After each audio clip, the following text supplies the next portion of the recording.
નમસ્કાર, પ્રણામ, સ્વાગત છે આપનું ફરીથી આજના વિડીયોમાં। મિત્રો, વાસ્તુશાસ્ત્રમાં ઘણા નિયમો સમજાવવામાં આવ્યા છે। કહેવાય છે કે આ નિયમોનું પાલન કરવાથી ધન સંબંધિત સમસ્યાઓમાંથી છુટકારો મેળવી શકાય છે। ઘણી વખત આપણે અજાણતામાં કેટલીક એવી ભૂલો કરી બેસીએ છીએ જે આપણી આર્થિક તંગીનું કારણ બની જાય છે। મોંઘવારીના સમયમાં લગભગ દરેક મધ્યમ વર્ગીય ઘરમાં પૈસાની તંગી જોવા મળે છે। ક્યારેક ઓચિંતા જ કેટલાક સંજોગોને કારણે મોટા ખર્ચા કરવા પડે તેવી સ્થિતિ આવી પડે છે અને આપણે વિચારતા થઈ જઈએ છીએ કે કેમ વારંવાર ખર્ચ કરવો પડે છે, ઘરમાં પૈસા ટકતા કેમ નથી। એવામાં શક્ય છે કે અમુક વાસ્તુ ટિપ્સ મુજબ ફેરફાર કરવાથી પૈસાની સમસ્યામાંથી છુટકારો મેળવી શકાય છે। તો આ વિડીયોને અંત સુધી જોજો અને કોમેન્ટ બોક્સમાં જય લક્ષ્મીમાં જરૂર લખજો। તૂટેલા ફોટોગ્રાફ્સ ઘરમાં ન રાખવા જોઈએ। તમે એવું પણ સાંભળ્યું હશે કે તૂટેલા ફોટોગ્રાફ્સ ઘરમાં ન રાખવા જોઈએ કારણ કે તેનાથી પારિવારિક સંબંધોમાં ખટાશ આવે છે, જેનાથી વિવાદ થવાની સંભાવના રહે છે। તેથી જો તમારા ઘરમાં તૂટેલી તસવીરો હોય તો તેને તરત જ દૂર કરો। ઘરના મુખ્ય દ્વાર પર અંધારું છે। જો તમારા ઘરના મુખ્ય દ્વાર પર અંધારું છે તો તે ખૂબ જ અશુભ છે। આપણે જણાવી દઈએ કે જો ઘરના મુખ્ય દ્વાર પર અંધારું હોય તો તે કરેલું કામ બગડી જાય છે અને તેના કારણે સખત મહેનત કર્યા પછી પણ તમે ઘણા કાર્યોમાં સફળ નથી થઈ શકતા। અને ઘરનું મુખ્ય દ્વાર એ સ્થાન માનવામાં આવે છે જેના દ્વારા તમારા ઘરમાં સકારાત્મક ઉર્જાનો પ્રવેશ થાય છે। તેથી ધ્યાનમાં રાખો કે તમારા ઘરના મુખ્ય પ્રવેશ દ્વારની સામે ક્યારેય ગંદકી ન હોવી જોઈએ।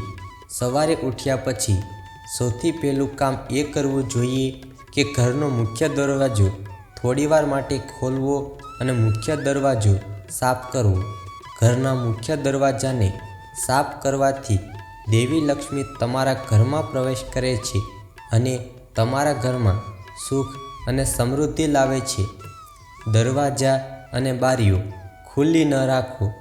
ઘરના દરવાજા અને બારીઓ ક્યારેય પણ પૂરી રીતે ખુલ્લી ન રાખો।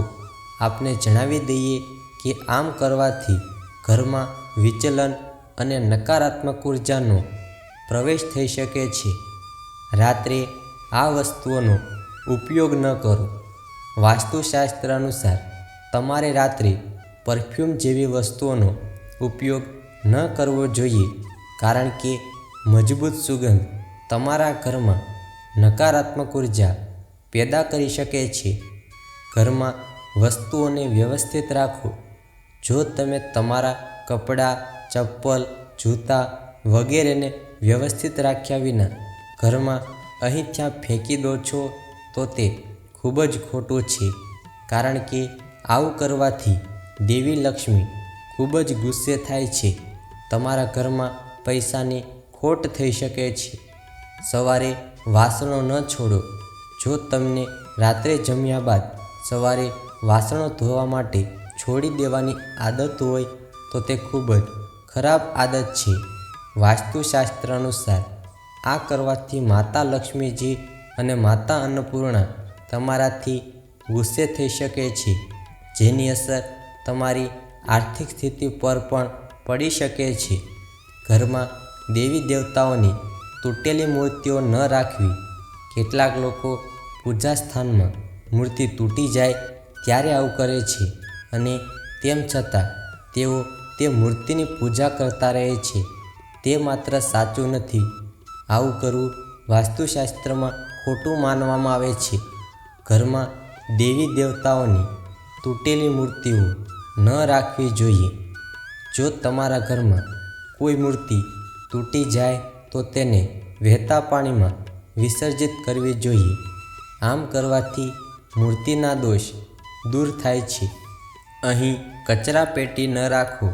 દરેક વસ્તુની જેમ વાસ્તુશાસ્ત્ર મુજબ પણ ઘરમાં કચરા પેટી રાખવાની દિશા નક્કી કરવામાં આવે છે. આપને જણાવી દઈએ કે તમારે ઘરમાં ક્યાંય પણ કચરા પેટી ન રાખવી જોઈએ. જો તમે તેને રાખો છો ઘરની બહાર અથવા પ્રવેશદ્વાર પર, માતા લક્ષ્મી તમારાથી નારાજ થાય છે અને તમારી આર્થિક સ્થિતિ બગડી પણ શકે છે. ઘરમાં કરોળિયાના જાળાને કારણે, જો તમારા ઘરમાં ક્યાંક કરોળિયાનું જાળું હોય તો તેને તરત જ દૂર કરો. એવું માનવામાં આવે છે કે ઘરમાં કરોળિયાનું જાળું ન હોવું જોઈએ. તે તમારી પ્રગતિને અવરોધે છે. જો તમારા ઘરમાં કોઈ જગ્યાએ કરોળિયાનું જાળું હોય તો તેને જોઈને તમે આળસ અનુભવો છો અને તમારા ઘરમાં દેવી લક્ષ્મીનો વાસ નથી થતો. એવું માનવામાં આવે છે કે દેવી લક્ષ્મી એવા ઘરમાં રહેવું પસંદ કરે છે જ્યાં સ્વચ્છતા હોય. તેથી આપણે હંમેશા આપણા ઘરમાં સ્વચ્છતા જાળવવી જોઈએ. દરવાજાની સામે સ્ટવ ન હોવો જોઈએ. વાસ્તુશાસ્ત્ર અનુસાર તમારા ઘરનો રસોડાનો દરવાજો એવી દિશામાં ન હોવો જોઈએ કે દરવાજાની સામે સ્ટવ રાખવો અશુભ માનવામાં આવે છે. પાણીનો બગાડ ન કરો. ઘણા લોકોને નળ ખુલ્લો છોડીને પાણી વહેવા દેવાની આદત હોય છે. આપને જણાવી દઈએ કે વાસ્તુશાસ્ત્ર મુજબ આ અશુભ છે અને તેના કારણે તમારે સ્વાસ્થ્ય સંબંધિત સમસ્યાઓનો સામનો કરવો પડી શકે છે અને તમે માનસિક રીતે પણ નબળા પડી શકો છો. અને વાસ્તુ અનુસાર જો ઘરમાં પાણીનો પ્રવાહ દક્ષિણ તરફ હોય તો ઘરમાં ક્યારેય પૈસા ટકતા નથી, જેના કારણે થયેલું કામ બગડે છે અને ધનનું નુકસાન થાય છે. ઘરમાં બંધ ઘડિયાળ ન રાખો. ઘણા લોકો એવા હોય છે જે બંધ થઈ ગયા પછી પણ ઘડિયાળને ઘરમાં લટકાવીને છોડી દે છે. આપને જણાવી દઈએ કે વાસ્તુશાસ્ત્ર અનુસાર આ ખૂબ જ અશુભ છે અને તમને ઘણું નુકસાન થઈ શકે છે. વાસ્તુશાસ્ત્ર અનુસાર બંધ દિવાલ ઘડિયાળને તરત જ હટાવી દેવી જોઈએ, અન્યથા તે તમારા નસીબ પર પણ તાળા લગાવી શકે છે. તેવી જ રીતે ઘરમાં તૂટેલી કે બંધ ઘડિયાળ ન રાખવી જોઈએ. આ તમારી આવક પર પણ નકારાત્મક અસર કરે છે. તિજોરી અને અલમારી દક્ષિણ તરફ મુખ રાખીને રાખવી. આપણે ભૂલથી પણ આપણા ઘરની તિજોરી કે પૈસાના કબાટને દક્ષિણ તરફ ન રાખવું જોઈએ. વાસ્તુમાં દક્ષિણ તરફ મુખ રાખીને રાખવામાં આવેલ છાજલીઓ સારી નથી માનવામાં આવતી. એવું માનવામાં આવે છે કે જો અલમારી આ દિશામાં હોય તો તે હંમેશા ખાલી રહે છે અને તેમાં ક્યારેય પૈસા નથી હોતા. જો તમે ઈચ્છો તો અલમારીને દક્ષિણ દિશામાં એવી રીતે રાખી શકો છો કે ખોલતી વખતે તેનું મુખ ઉત્તર દિશા તરફ હોય. આ રીતે રાખવામાં આવેલ અલમારી સૌથી શુભ માનવામાં આવે છે. સાંજે પૈસા ઉધાર આપવાથી. જો કોઈ તમારી પાસેથી સાંજે પૈસા ઉધાર લેવા આવે તો તેને બિલકુલ ઉધાર આપશો નહીં.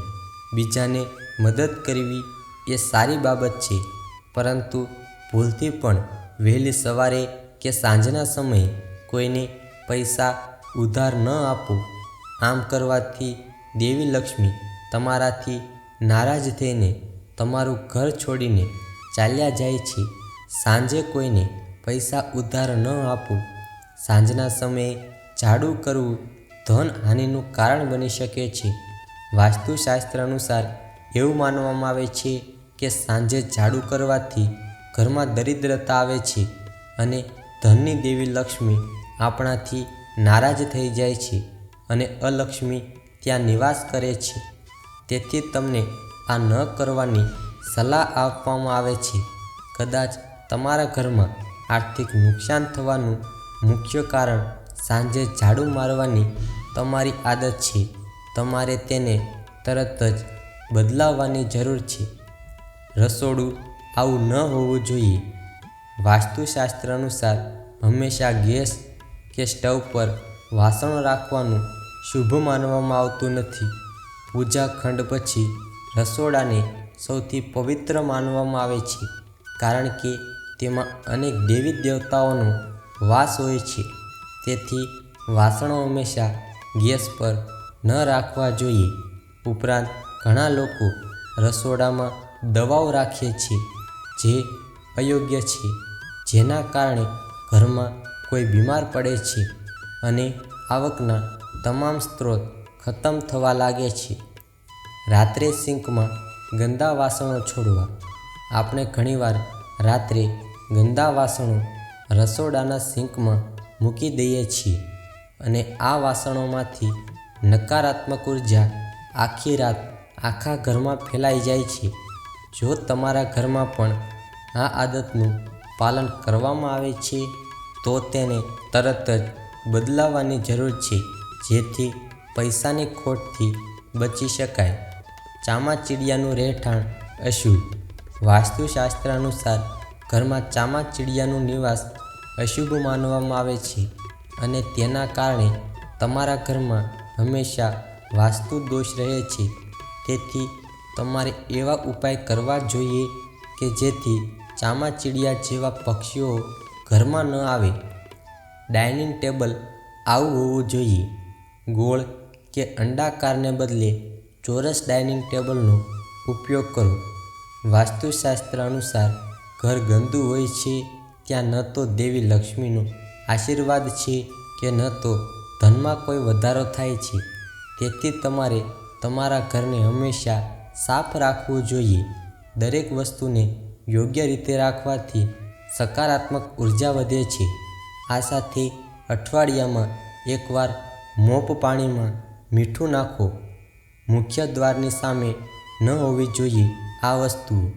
જો તમારા ઘરની સામે કોઈ વૃક્ષ અથવા ઇલેક્ટ્રિક પોલ કે કોઈ મોટો પથ્થર હોય તો તેનાથી તમારા પરિવારના સભ્યોના સ્વાસ્થ્ય પર નકારાત્મક અસર પડે છે, તેમજ શત્રુઓ વધે છે અને તમારે વેપાર ધંધામાં નુકસાનનો સામનો કરવો પડી શકે છે. આ સિવાય પરિવારમાં મતભેદ થાય છે અને આવક બગડવા લાગે છે. તો મિત્રો, તમને અમારો વિડીયો પસંદ આવ્યો હોય તો વિડીયોને લાઈક કરો, શેર કરો અને ચેનલને ખાસ સબસ્ક્રાઈબ કરવાનું ભૂલશો નહીં મિત્રો. ધન્યવાદ.